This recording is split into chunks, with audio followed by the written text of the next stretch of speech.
Hello students, मेरा नाम Sujit Kumar BBD university के मास कॉम डिपार्टमेंट में मैं आपका स्वागत करता हूं। और आज का जो मेरा वीडियो है वो इस सीरीज़ का वीडियो नंबर 16 है। तो इस वीडियो में हम जानेंगे कि जो टॉपिक है उसको हम यहाँ पे कवर करने वाले हैं, जैसे कि ई गवर्नेंस, कॉमर्स जो है उसके बारे में, और ऑनलाइन न्यूज़पेपर है उसके बारे में हम लोग आज पढ़ने वाले हैं। और पिछली वीडियो में जहाँ तक कि हमने देखा ही था, जिन टॉपिक्स को हमने यहाँ पे कवर किया था, जैसे कि ये जो टॉपिक्स आपको दिख रहे हैं, ई मैगज़ीन हो गया। ई मैगज़ीन में कौन कौन से हमारे जो ये थे, आपके जो पॉइंट्स थे, उस चीज़ को हमने यहाँ पे कवर किया था। और आगे जब हम चलते हैं तो फैक्ट एंड फिगर्स जो हर साल जो चेंज होते हैं, व्यूवर्स में कितने विजिटर्स आते हैं, कितने न्यू विजिटर्स ऐड होते हैं, और कितने कॉन्स्टेंटली अभी तक ये हमारे यहाँ पे बने हुए हैं। तो इम्पोर्टेंस ऑफ न्यूज़ पोर्टल के बारे में हमने पढ़ा, और इसके बाद कॉन्सेप्ट ऑफ न्यूज़ चैनल्स। और इधर अगर हम जाएँ तो ब्लॉग्स के जितने भी टाइप्स होते हैं, वो सारी टाइप्स हमने यहाँ पे पढ़ा है, कि जैसे day blogs, sports blogs, music blogs, और फूड एंड फैशन ब्लॉग्स हो गए, होममेड वेबसाइट्स के जो जो चीज़ें थी, उन सब चीज़ों को हमने कवर किया था। और जितने भी ब्रांडिंग हो गई, ई कॉमर्स साइट्स हो गई, इसके बारे में भी हमने यहाँ पे पढ़ा था। तो जो आज का हमारा टॉपिक है वो टॉपिक आज हमारा कवर करेंगे इस टॉपिक के अंदर में। तो ये रहा हमारा टॉपिक, हमारे मॉड्यूल 3 का ये टॉपिक है। जो सबसे पहले इसमें हम कवर करने वाले हैं वो है यहाँ पे फंक्शन, ये ई मैगज़ीन को। तो ई मैगज़ीन को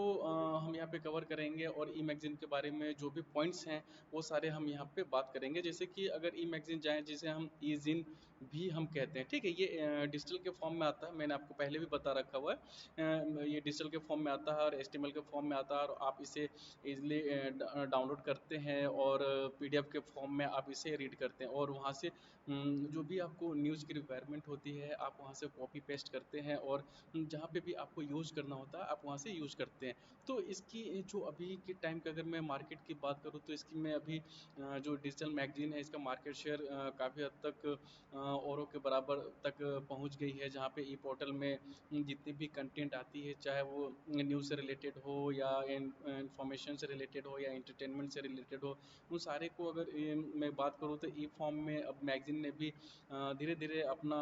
जो स्पेस है वो वहाँ पे बनाना शुरू कर दिया, और उसमें कई सारी जो शेयर होती है उसने उसमें अपना ये किया। तो इसके लिए कई सारी वेबसाइट्स हैं जहाँ पे आप डायरेक्ट जा कर के वहाँ पे सब्सक्राइब करें। सब्सक्राइब करने के बाद उसे एनुअल या मंथली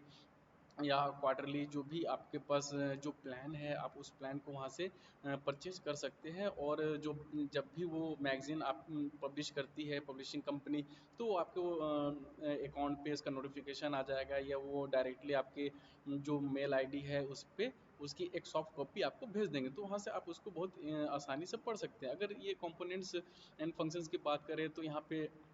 जैसे कि बन e magazine sent an HTML documents by email और इंटीग्रेटेड टू योर वेबसाइट, ठीक है। तो यहाँ पे चीज़ें करती है। और एड ऑन जो चीज़ें हैं कि आप इसको डाउनलोड कर सकते हैं। डाउनलोड करने के बाद आपको जिनके साथ भी शेयर करना हो, ये सारी चीज़ें आप शेयर कर सकते हैं। और वो फॉर्म कौन सा रहेगा, फाइल फॉर्मेट हमारा वो PDF रहेगा, ठीक है। तो यहाँ पे जब जाते हैं, इसके बाद क्या होता है कि आप उसे ऑफलाइन या ऑनलाइन, या जो भी कन्वीनियंट टाइम होता है, जो भी आपके पास फ्री टाइम होता है, चाहे वो ऑफिस के टाइम पे हो, या आप स्टडी कर रहे हो उस बीच में, अगर आपके पास टाइम और मैगजीन पढ़ने के आप शौकीन हैं, तो आपके लिए काफ़ी अच्छा है। या आप ट्रैवल कर रहे हो किसी भी मोड में, चाहे फ्लाइट, रेलवे या बस में, तो आप वहाँ पे जो ट्रैवलिंग के ड्यूरेशन में जितने भी टाइमें आपके पास बचती हैं, उसमें काफ़ी आप इस चीज़ को यूटिलाइज कर सकते हैं ई मैगजीन के फॉर्म के आने से। तो इसमें अगर कंटेंट की बात करते हैं, इसमें आर्टिकल्स होते हैं, कमेंट्स, और प्रोडक्ट जो प्रेजेंटेशन होता है वो काफ़ी अच्छा इसमें होता है, जो उसको आप आप बहुत अच्छे से पढ़ सकते हैं और चीज़ों को समझ सकते हैं। कुछ चीज़ें ऐसी होती है कि उनकी प्रमोशन वीडियोस भी आपको वेबसाइट के ऊपर मिल जाएंगे, जहाँ पे आप जाएंगे और इसकी जो जितने भी प्रमोशन है आप वहाँ पे आप कर सकते हैं और वहाँ से देख सकते हैं। ये डिपेंड करता है कि आपका जो मैगज़ीन है वो कितने पेज का पेज के मैगज़ीन है, वो 10 पेज का मैगज़ीन है या 20 है या 30 है 40 या 100। वो डिपेंड करता है कि जो पब्लिशिंग कंपनी है वो कितने पेज में से यहाँ पे आपके सामने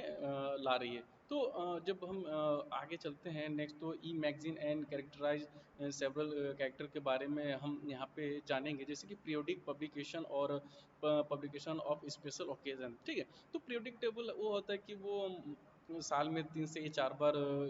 ऐसे मोड में आ जाते हैं, लेकिन स्पेशल ओकेजन के ऊपर में जब कोई फेस्टिवल आ रहा होता है तो उसके बीच में वो क्या होता है कि वो मैगजीन हमारे सामने पब्लिश होती है और आपको मिलती है। लेकिन उसकी अच्छी बात ये होती है कि वो पूरी की पूरी उसमें आप जो ऐड मिले, आप जो एडवर्टीजमेंट देख रहे हैं, ऐड देख रहे हैं या जो प्रमोशन आप उसके ऊपर देखेंगे, वो आपको जो भी है वो उस फेस्टिवल से रिलेटेड चीज़ें आपको दिखाई देंगी कि कितना सेल चल रहा है, सेल कब से कब तक स्टार्ट हो रहा है। तो ये सारी चीज़ें आपको यहाँ पे बहुत अच्छे से मिलेंगी। अगर आप स्पेशल ओकेजन पे जाएंगे तो आपको बहुत सारी जो चीज़ें हैं वो काफ़ी डेप्थ में चीज़ें मिलेंगी उसको समझने के लिए और उसको पढ़ने के लिए। तो यहाँ पे है कि डिजिटल अवेलेबल और डाउनलोड रीडेबल और ब्राउज़र होने स्पेशल ऐप, तो ये बात तो सही है कि किसी भी चीज़ के लिए आपको बहुत सारे ऑप्शन आपको मिल जाते हैं।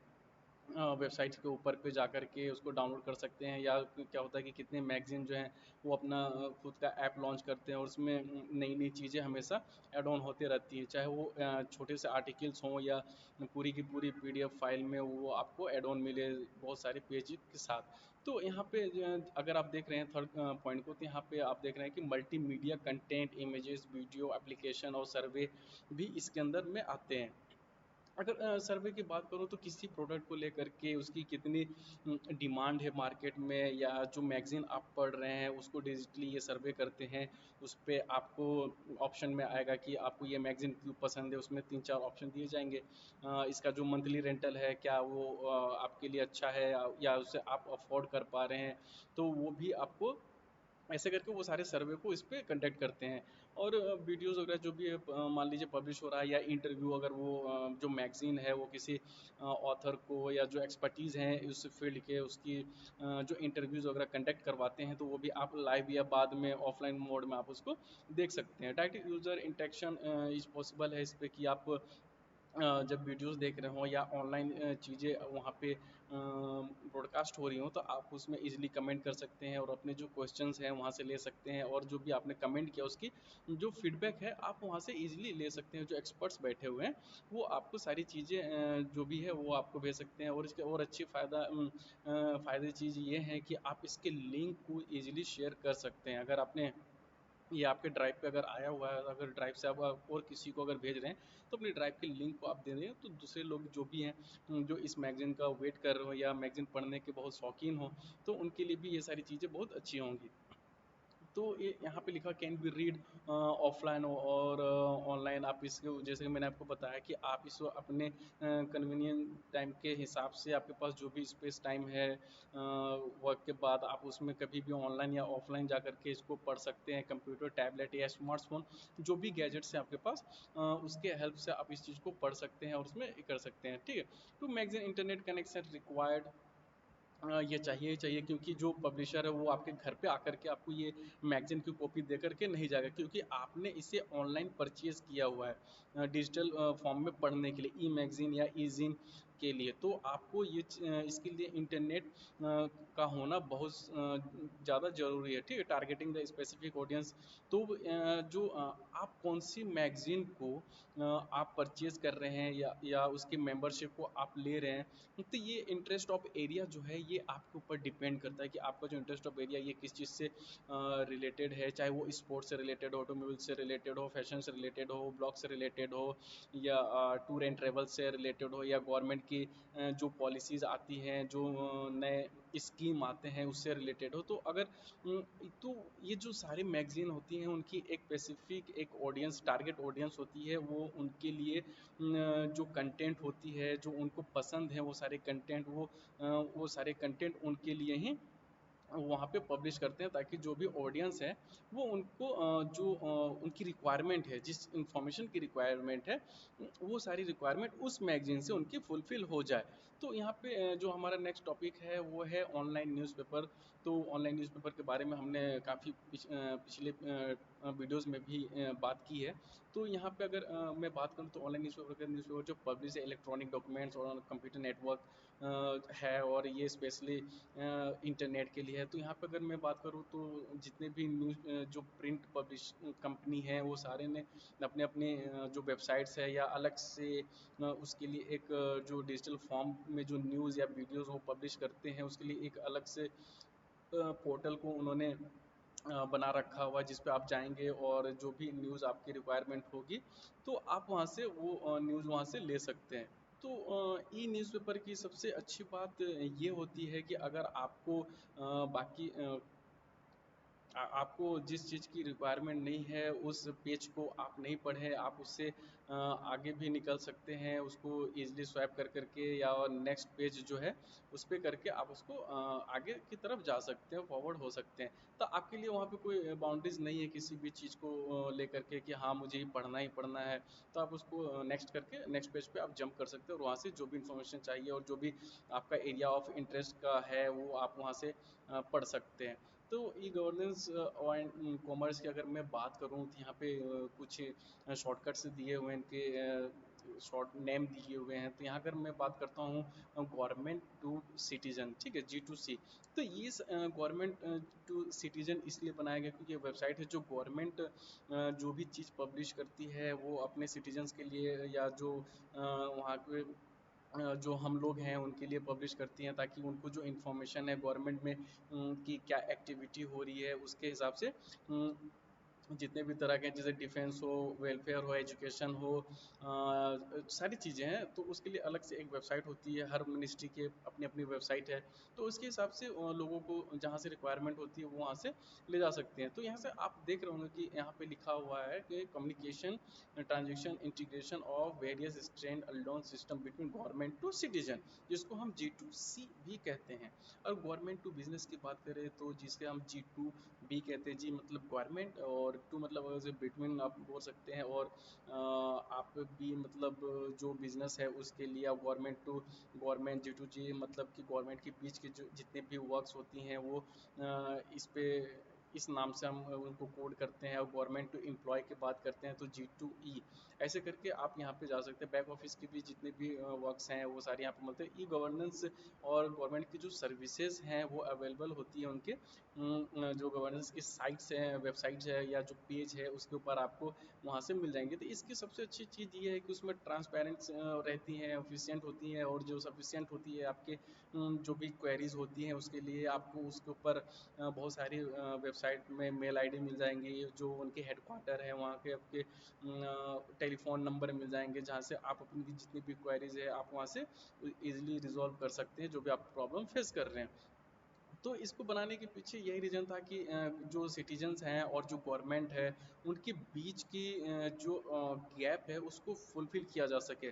ताकि आपको ऑफिस ना आना पड़े और एक काउंटर से दूसरे काउंटर पे आप एक इंफॉर्मेशन के लिए दौड़ते रहे। इसलिए गवर्नमेंट ने इस चीज़ को और आसान करने के लिए ई गवर्नेंस गवर्नेंस साइट्स जो हैं, वेबसाइट जो हैं उसको लॉन्च किया गया। ऐसे करते करते आप जितने भी गवर्नमेंट के जो भी डिपार्टमेंट है, हर डिपार्टमेंट का एक अपना वेबसाइट है, और उसको उसी डिपार्टमेंट से रिलेटेड सारे की सारी इंफॉर्मेशन एंड न्यूज़ आपको वहाँ पे मिल जाएंगी। तो अगर ऐसे जब चलते हैं जो इनके ई गवर्नेंस साइट्स में कौन कौन से साइट्स हैं, उनको कुछ साइट्स मैंने यहाँ पे ले रखा है जिसके बारे में हम लोग बात करेंगे। तो सबसे पहले आता है एग्रीकल्चर, जो हमारे लिए बहुत इंपॉर्टेंट है। हर जितने भी हमारे इंडियन फार्मर्स हैं उनके लिए, और उनके डेवलपमेंट के लिए, और उनको नई टेक्नोलॉजी दी जा सके। गवर्नमेंट की तरफ से कौन सी स्कीम है जिसका लाभ उठा करके वो अपने जो लाइफ है और अच्छे से बेहतर कर सकते हैं, और अपने जो अपने फसल जो हैं वो कैसे उनको बेच सकते हैं, उनकी पेमेंट वो ऑनलाइन कैसे वहाँ से रिसीव कर सकते हैं। ये सारी जो अगर आपको इन्फॉर्मेशन चाहिए तो उसके लिए आपको एग्रीकल्चर इंडियन जो गवर्नमेंट के एग्रीकल्चर का जो वेबसाइट्स है उसके ऊपर आप जाएंगे तो इसमें कुछ पॉइंट्स लिखे हुए कि Indian agriculture research institute IAR IARI के नाम से हम इसे जानते हैं, और हम इसे पूसा के नाम से भी जानते हैं, पूसा इंस्टीट्यूट के बारे में। ये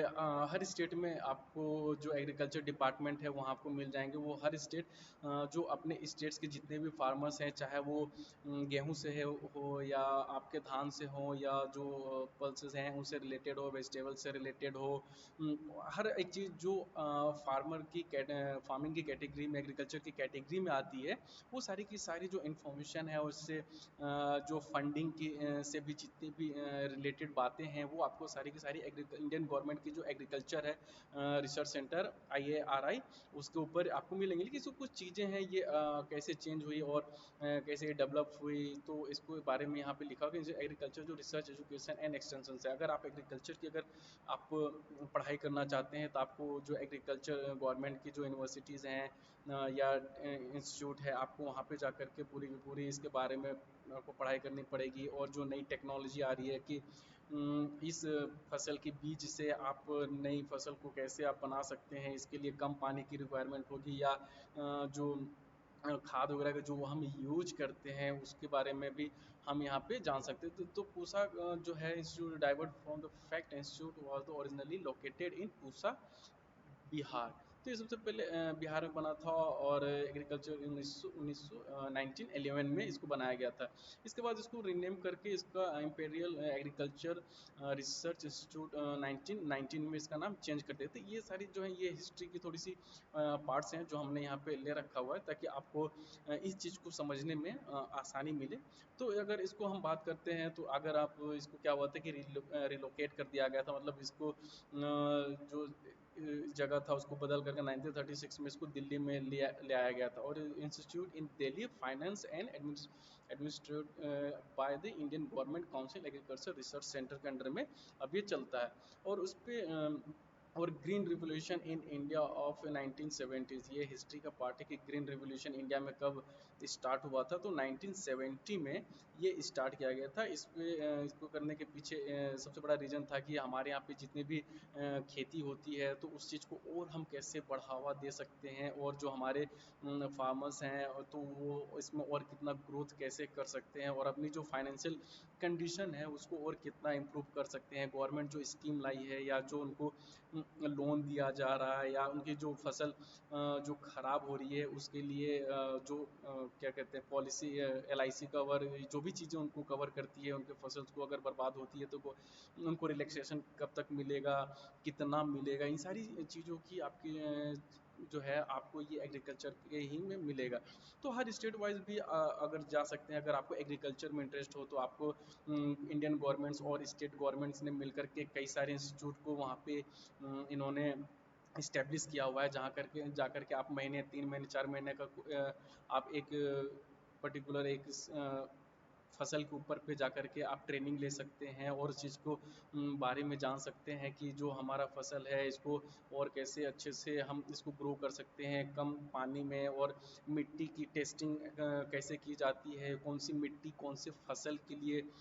हेल्पफुल होती है। ये जानना बहुत अच्छी चीज़ होती है कि अगर आप के लिए जो मिट्टी आपके यहाँ पे है, आपके होम टाउन में जो मिट्टी आपके खेतों में है, और वो आपके जो फसल आप उगाना चाहते हैं, ग्रो करना चाहते हैं, वो उसको उसके लिए अच्छा है या नहीं है। तो आप जो जब भी नई खेती की तरफ अगर आप जाते हैं, नए जो क्रॉप्स हैं उनको आप अपने यहाँ पे ग्रो करना चाहते हैं, तो सबसे पहले आपको उसके बारे में जो सॉइल टेस्टिंग है उसको करवानी पड़ेंगी, और जो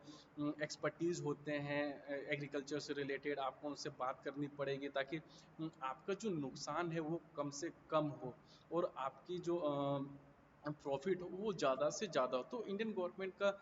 ये स्टार्टिंग से रहा है कि जो हमारे यहाँ पे फार्मर्स हैं उनको ज़्यादा से ज़्यादा उनको डेवलप करें, उनको ज़्यादा से ज़्यादा एजुकेट करें, और हमारी जो कंडीशन है हमारे फार्मर्स की, उनकी इम्प्रूवमेंट हो उसमें ज़्यादा से ज़्यादा। ठीक है, तो आर्ट एंड कल्चर की बात करते हैं नेक्स्ट पॉइंट में। तो आप यहाँ पे देख रहे होंगे कि जो हमारा इंडिया है, जो हमारा भारत देश है, उसमें बहुत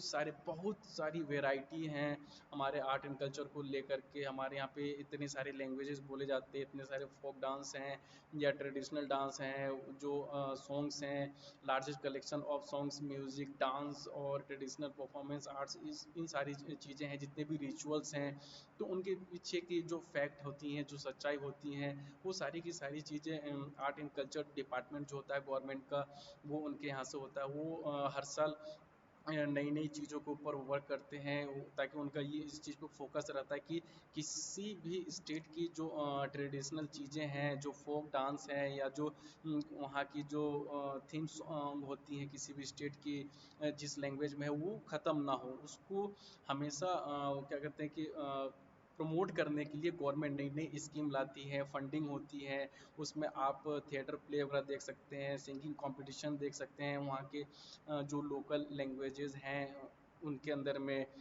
और वहाँ के जो इंस्टीट्यूट होते हैं या जो यूनिवर्सिटी होती है, यूनिवर्सिटीज़ के अंदर में जो वहाँ की लोकल लैंग्वेज होती है, उनके में आप ग्रेजुएशन कर सकते हैं, मास्टर्स कर सकते हैं, और फर्दर स्टडी जैसे कि आप पीएचडी एमफिल वगैरह भी कर सकते हैं, ताकि जो वहाँ की जो कल्चर है, वो कल्चर कभी वहाँ से ख़त्म ना हो। क्योंकि हमारे टाइम अभी के इस टाइम पे अगर मैं बात करता हूँ, तो बहुत सारे ऐसे कल्चर हैं या ऐसे लैंग्वेज हैं जो बिल्कुल ही ख़त्म होने के कगार पे हैं। बहुत कुछ लिमिटेड जगहों पे, या उसी स्टेट के कुछ लिमिटेड प्लेसेस हैं, या गांव है या शहर है, जहाँ पे बोले जाते हैं। क्योंकि लोग अब क्या करते हैं, अपने ही कल्चर को छोड़ करके लोग दूसरी जो कल्चर है उसको लोग अडॉप्ट कर रहे हैं, और दूसरे लैंग्वेजेस को वो अडॉप्ट कर रहे हैं, और अपने लैंग्वेज को में बात करना लोगों को ऐसा लगता है कि वो मतलब पढ़े लिखे नहीं हैं, या उनको इन चीज़ों की नॉलेज नहीं है। तो ये मानना और ये सोचना बहुत गलत है। अगर कोई अपने लैंग्वेज, जो रीजनल लैंग्वेज है, उसमें अगर बात करता है, तो उसको ये नहीं समझना चाहिए कि वो अनएजुकेटेड है। ये समझना चाहिए कि वो अपने जो कल्चर है वो उसको बचा रहा है, उसको बचाने की कोशिश कर रहा है। जो वहाँ पे अगर वेडिंग सेरेमनी की बात करें, या चाइल्ड बर्थ के बाद की जो सेरेमनी होती है उसकी बात करें, तो उनकी जो कल्चर होती है, या जो कह सकते हैं कि वो जो रिचुअल्स होते हैं उसको लेकर के आप, वो बहुत सीरियस होते हैं उसी कल्चर और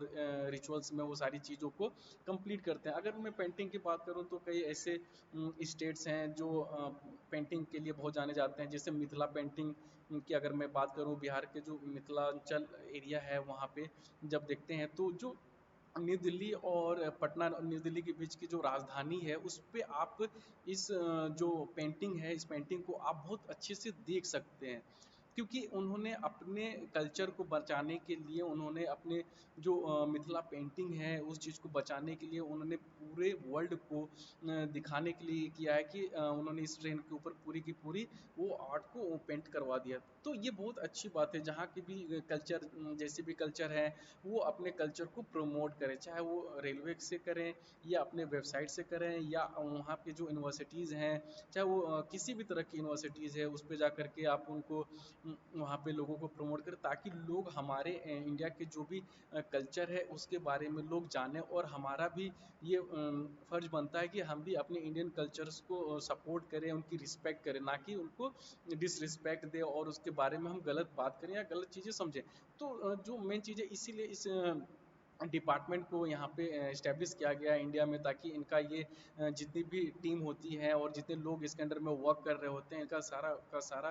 फोकस ये रहता है कि किसी भी स्टेट की जो कल्चर हैं, जो रिचुअल्स हैं, जो सॉन्ग्स हैं, जो म्यूज़िक हैं, जो प्ले हैं, जो लैंग्वेज है, वो सारी चीज़ों को वो कैसे सेव करके रखें। और उसके लिए वो क्या कहते हैं कि उस पे सेमिनार वगैरह वहाँ पे कंडक्ट कराए जाते हैं वहाँ के लोकल यूनिवर्सिटीज़ के अंदर में, ताकि ये सारी चीज़ें बनती रहें। तो अगर मैं नेक्स्ट टॉपिक की बात करूँ, तो commerce, the ministry of commerce industry administrative to department of commerce and department of promotion of industry और इंटरनल ट्रेड। तो ये दो डिपार्टमेंट मिल करके इस कॉमर्स को यहाँ पे आप चलाते हैं, ताकि जो जितनी भी चीज़ें ट्रेड से हो या कॉमर्स से रिलेटेड हो, वो सारी की सारी चीज़ें यहाँ पे चलाया जाए। तो अगर मैं इसकी थोड़ी सी हिस्ट्री की बात करूँ, तो इंडिपेंडेंट के बाद हमारे जो पहले कॉमर्स के जो मिनिस्टर थे, वो थे हमारे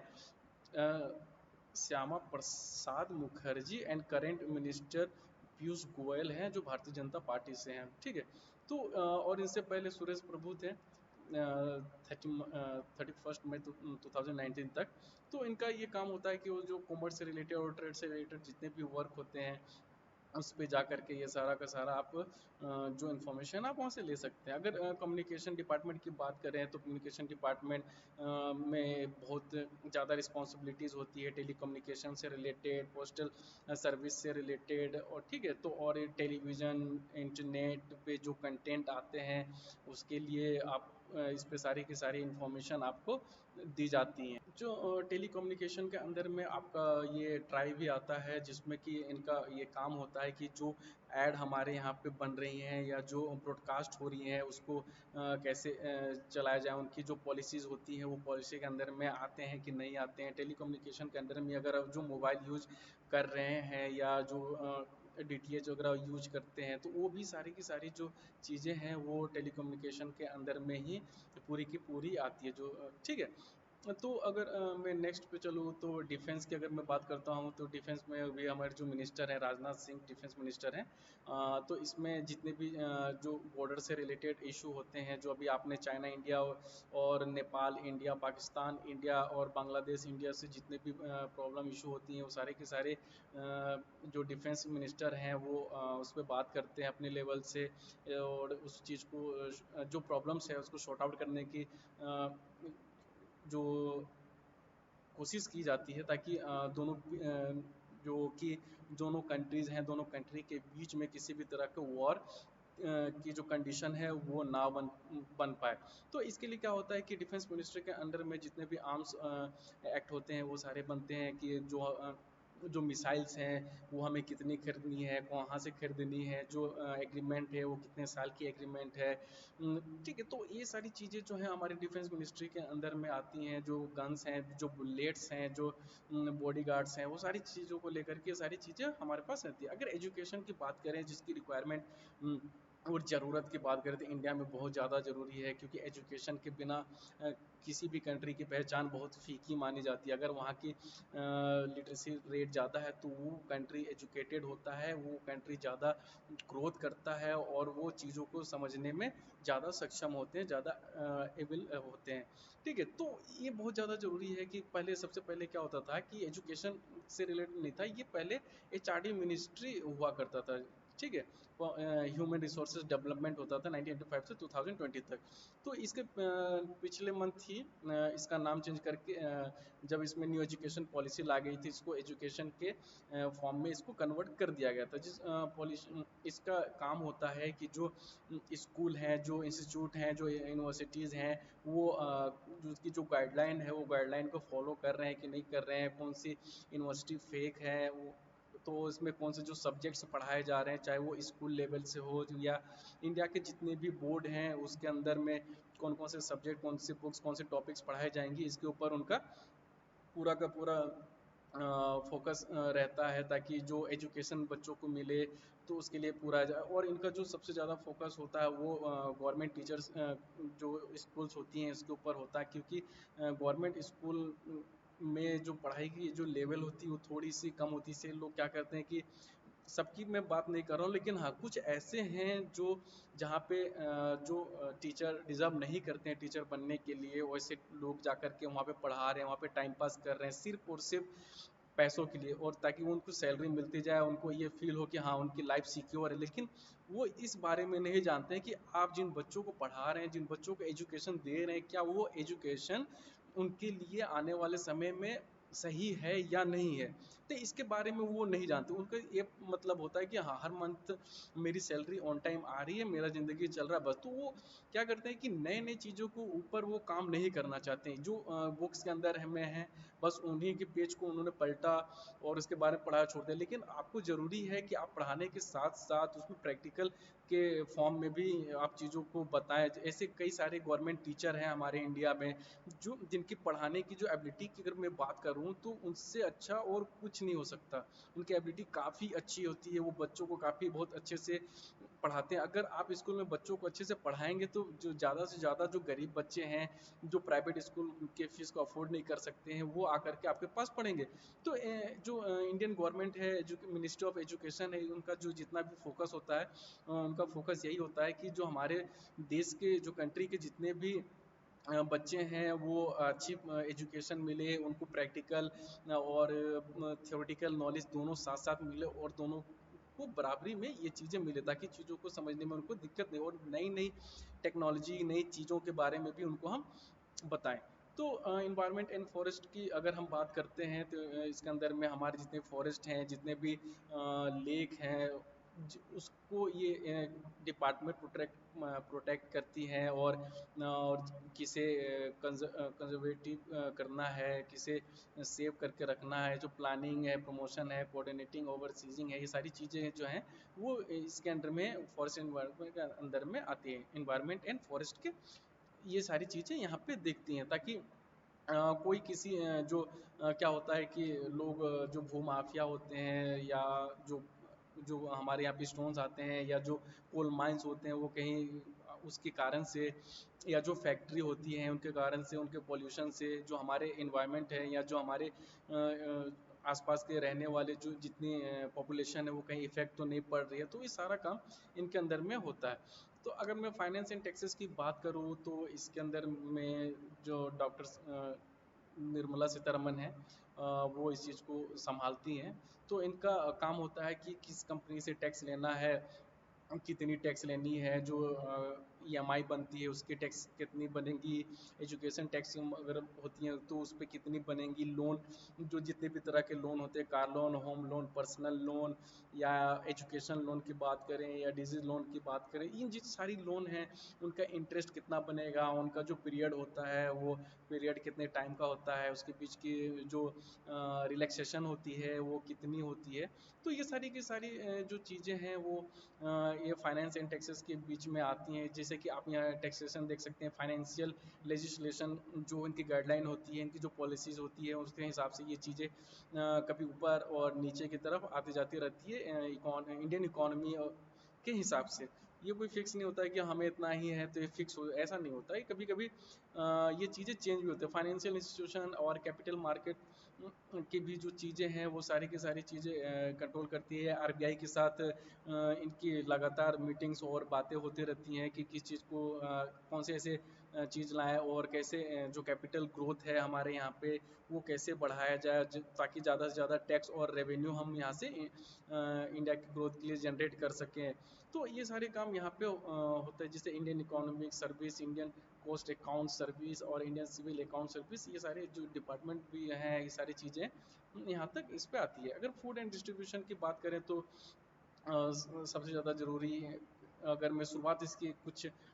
डिजास्टर चीज़ों से बात करूँ, जैसे कि किसी स्टेट में बाढ़ आ जाता है, तो वहाँ पे जितने भी फूड एंड डिस्ट्रीब्यूशन की चीज़ें होती हैं, ये डिपार्टमेंट देखती है। या जो भी फार्मर से जो भी हम ये क्या धान, गेहूँ, चावल, जो भी चीज़ें हैं, दाल हैं, जो चीज़ें खरीदते हैं उसको स्टोरेज करते हैं, और उसको फिर मार्केट में मार्केट के कंडीशन के हिसाब से उनको हम सप्लाई करते हैं, और किस कंट्री से, या कौन सी चीज़ें हमें खरीदनी है, कौन सी चीज़ें हमें नहीं खरीदनी है, और बजट कितना हो, और कम बजट में लोगों को जितने भी फूड से रिलेटेड चीज़ें हैं वो उनको प्रोवाइड कराया जाए, और से रिलेटेड जितने भी इंफॉर्मेशन है आपको food and public public distribution की वेबसाइट पे जा करके आप इसको आप देख सकते हैं, और वो सारे मिल जाते हैं। अगर फॉरेन अफेयर्स की अगर मैं फॉरेन अफेयर्स की अगर मैं बात करता हूँ, तो इसकी जो होती है कि जो भी दूसरे दो देश के बीच में, अगर दो कंट्री के बीच के जो इशू होते हैं उसको, इसके लिए भी ये कंट्री काम करती है। या कुछ लोग जो फंस जाते हैं, या उनके ऊपर किसी भी तरह की कोई केस हो जाता है दूसरे कंट्री में, तो ये सारी के जो एक केसेस हैं, ये सारे फॉरेन अफेयर्स ये चीज़ को हैंडल करती है। यहाँ पे मैंने यहाँ पे लिख रखा है the section highlight the foreign policy, ठीक है। और इसके बाद यहाँ पे आप देखेंगे information about the various schemes of visa services schemes, किसके वीज़ा को रोकना है, किसे परमिशन देना है, अगर इंडिया में कोई जॉब के लिए अप्लाई कर रहा है तो उसके लिए कौन से पॉलिसीज़ उसके ऊपर लगेंगी, ये सारी चीज़ें उसके ऊपर लगती है। गवर्नेंस एडमिनिस्ट्रेशन की बात करें तो इसमें ministry of interior, ministry of foreign affairs, ministry of defence, ये मिनिस्ट्री ऑफ फाइनेंस, और जस्टिस, ये सारी जो मिनिस्ट्री है ये सारी इसके अंडर में वर्क करती हैं। और हेल्थ एंड फैमिली वेलफेयर की अगर मैं बात करूँ तो इसकी भी बहुत ज़्यादा रिक्वायरमेंट है हमारे इंडिया में। इसके लिए जो इंडियन गवर्नमेंट है वो नई नई स्कीम्स लाती रहती हैं ताकि लोगों को अच्छी मेडिकल फैसिलिटी मिल सके हमारे यहाँ पे। और जो हमारे यहाँ की डेथ रेट है जो डिजीज़ के कारण से होती हैं उसमें काफ़ी कमी आए और रिकवरी रेट लोगों के बीच में ज़्यादा हो। तो इनकी स्कीम्स ऐसे रिलेटेड हो जो प्रेग्नेंट वुमेंस होती हैं तो उनके लिए कौन सी स्कीम लाई जाए ताकि जो न्यू बॉर्न चाइल्ड हो उसकी हेल्थ अच्छी से बने रहे। और जो बच्चा पैदा होता है तो उसको कौन सी स्कीम के अंडर में रखना है ताकि उसके ग्रोथ में 3 साल या 4 साल का जो एक टाइम पीरियड होता है उस ग्रोथ में उसको हर एक न्यूट्रिशन चीज़ें गवर्नमेंट उसको प्रोवाइड करवा पा रही है कि नहीं करवा पा रही हैं, ये सारी चीज़ें हैं। और government agencies organisation and research institution hospital ये सारी चीज़ अंडर में फैमिली जो एंड फैमिली वेलफेयर जो है वो सारे उस पर लगातार वर्क करते हैं। उनका ज़्यादा फोकस जो है तो मेन फोकस अगर मैं बात करूँ इनकी तो ये इनके इंडियन जो सिटीजन्स हैं उनके हेल्थ के ऊपर। जो रूरल एरिया है वहाँ पे हॉस्पिटल और मेडिकल की फैसिलिटी कितनी वहाँ तक पहुँच रही है, मेडिसिन वहाँ पे लोगों को मिल रही है कि नहीं मिल रही। और मेडिसिन है कहीं वो एक्सपायरी डेट की तो नहीं है तो उसको नए मेडिसिन में कैसे लाना है। जो इंपोर्ट एक्सपोर्ट चीज़ें करनी है और फॉरेन से भी अगर मुझे कुछ मेडिसिन जो गवर्नमेंट की रिक्वायरमेंट होती है। जो पोलियो की अगर मैं बात करता हूँ तो पोलियो पूरे इंडिया में अच्छे से जो जगह है वहाँ तक पहुँच रही है कि नहीं पहुँच रही है, सारे बच्चों को मिल रही है कि नहीं मिल रही है ताकि हैंडीकैप और ऐसे कई तमाम चीज़ें हैं जो हमारे इंडिया से ये तरह की डिजीज़ ख़त्म हो जाए। तो अगर हाउसिंग की बात करूँ तो इसमें national capital city rating of cleanest cities ये सारी चीज़ें यहाँ पे इनका भी काम रहता है। ये देखते हैं कि कौन सी सिटी सही साफ़ हो रही हैं कि नहीं, कौन सी गंदी है। तो अगर मैं अभी करंट की मैं बात करूँ तो इंदौर जो है वो फर्स्ट रैंक पे चल रहा है क्लीनेस्ट सिटी के दौड़ में से। ठीक है, यहाँ देखिए क्लीनेस्ट सिटीज़ इन इंडिया कौन है, ये इंदौर। तो आप ये चीज़ें याद रखें। तो इंफॉर्मेशन एंड ब्रॉडकास्टिंग में अगर मैं बात करता हूँ तो radio television films and prints पे पूरा का पूरा इनका फोकस होता है ताकि जो कंटेंट हमारे यहाँ से ब्रॉडकास्ट हो रही है और या जो पब्लिश हो रही हैं जो ऐड हैं वो कैसे हमारे यहाँ पे वर्क कर रही हैं। और इनका फोकस ये भी होता है कि हम ऐसे प्रोग्राम्स को गवर्नमेंट की जो गवर्नमेंट न्यूज़ चैनल्स हैं या जो रेडियो हैं उनके ऊपर इन्वायरमेंट प्रोटेक्शन से लेकर के प्रोग्राम हम बनाएं, हेल्थ केयर से रिलेटेड हम प्रोग्राम बनाएं, फैमिली वेलफेयर जो है उससे रिलेटेड प्रोग्राम बनाएं। और कई सारे जो लिटरेसी रेट है उसके ऊपर ताकि लोग रेडियो और टेलीविज़न के ऊपर पे भी लोग उसके बारे में पढ़े समझे और उस चीज़ को जानें। तो नेक्स्ट टॉपिक जो है उसको हम यहाँ पे जैसे कि लेबर एंड एम्प्लॉयमेंट की अगर मैं बात करता हूँ तो लेबर और पॉलिटिक्स ये सारी चीज़ें हैं कि जो हमारे यहाँ पे जो लेबर हैं उनकी उनके जो अम, क्या कहते हैं रूल्स हैं लॉज हैं सर्विसेज हैं ये सारी चीज़ें वो अच्छे से अप्लाई हो रही है कि नहीं हो रही है। क्योंकि इसमें कभी कभी कुछ इशू के कारण से इन चीज़ों को भी चेंज करना पड़ता है। और इसके बारे में आपको और भी इंफॉर्मेशन चाहिए होती है तो आप लेबर एंड एम्प्लॉयमेंट के जो वेबसाइट्स है उसके ऊपर जा करके जो भी इंफॉर्मेशन आपको चाहिए आप वहाँ से इजीली वहाँ से एक्सेस कर सकते हैं। कौन सी पॉलिसीज़ हैं, अगर आपको किसी प्रोडक्ट को लेकर के कोई कंप्लेंट है तो आप जो लेबर कोर्ट होता है उस पर जा कर के आप उसकी कंप्लेन कर सकते हैं। कंज्यूमर कोर्ट में जा कर के आप कंप्लेन कर सकते हैं ताकि आपके जो भी आपको नुकसान हुआ है वो सारी नुकसान की